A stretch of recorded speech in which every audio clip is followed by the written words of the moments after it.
afternoon, Speaker of the House Nancy Pelosi says she expects lawmakers to complete legislation based on President Joe Biden's $1.9 trillion COVID-19 relief bill by the end of the month. We hope to have this all done by the end of February. Certainly on the president's desk in time to offset the March 14th deadline where some unemployment benefits will expire. Pelosi says the House would approve and forward to the Senate a COVID-19 bill that includes a gradual increase in the minimum wage to $15 an hour. Well, the tips keep coming in after our investigation into the Kansas unemployment situation. We've heard from many of you wondering about specific benefits signed into law by former President Trump that are still not getting paid. Investigative reporter Matt Fleener explains.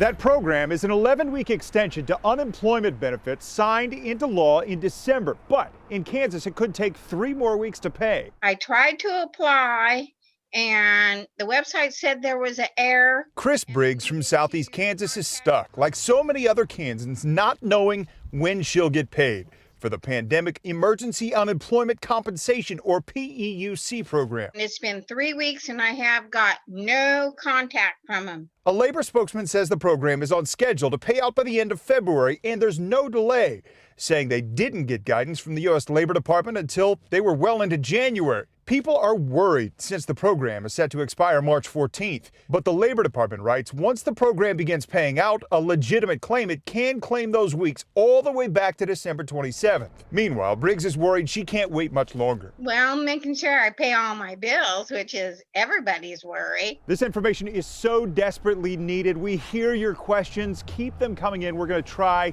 to keep getting answers. Matt Fleener, KMBC 9 News. And we do want to hear if you're having problems with that specific unemployment program or any others. Go to kmbc.com/unemployment and we may look into your situation. In both Kansas and Missouri, the positivity rate of COVID cases continues to drop. Kansas is now sitting at 5.7%. The state of Missouri is now at 7.6%. It's the lowest rate the state has seen in months. A new report has found 40% of America's COVID-19 deaths could have been prevented. The Lancet Commission on Public Policy and Health found many people didn't take the pandemic seriously at the beginning, but that was only part of the problem. The commission says America's poor health system also contributed to the deaths. Doctors at the University of Kansas Health System need your help to test 4 new COVID-19 treatments. The trials involve monoclonal antibody injections and infusions, a nebulizer treatment, and even an oral pill that could help fight the coronavirus. Now, the goal is to be able to treat people before they have to be hospitalized. By starting early, when within that first 48, 72 hours after you start to develop symptoms, we can get ahead of this viral replication, potentially with these treatments, and stop it from, causing the respiratory disease, stop it from causing the clots in the vascular system, the neurologic effects.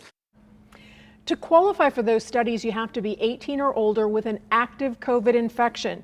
Call the study coordinator at 913-588-4022 for more information. The City of Independence now has saliva testing available for residents. It's not as invasive as the nasal swab. The first round of testing is available on Saturday from 10 to noon. You can sign up for an appointment on the city's website. Target is offering an incentive beyond cash to encourage its workers to get a COVID-19 vaccine, a free ride. The chain will give its thousands of hourly employees up to 4 hours of pay, 2 hours for each dose they receive, and free Lyft rides of up to $15 each way to get to and from the vaccine appointments. Kroger and Starbucks are announcing similar plans to pay their workers to get vaccinated. KMBC 9 News is compiling answers to viewer questions about the vaccine on our website. We're also posting state and county specific information on vaccines from local health officials, and that includes who will qualify for a vaccine and how and when to sign up. You can find all that information at kmbc.com/vaccine.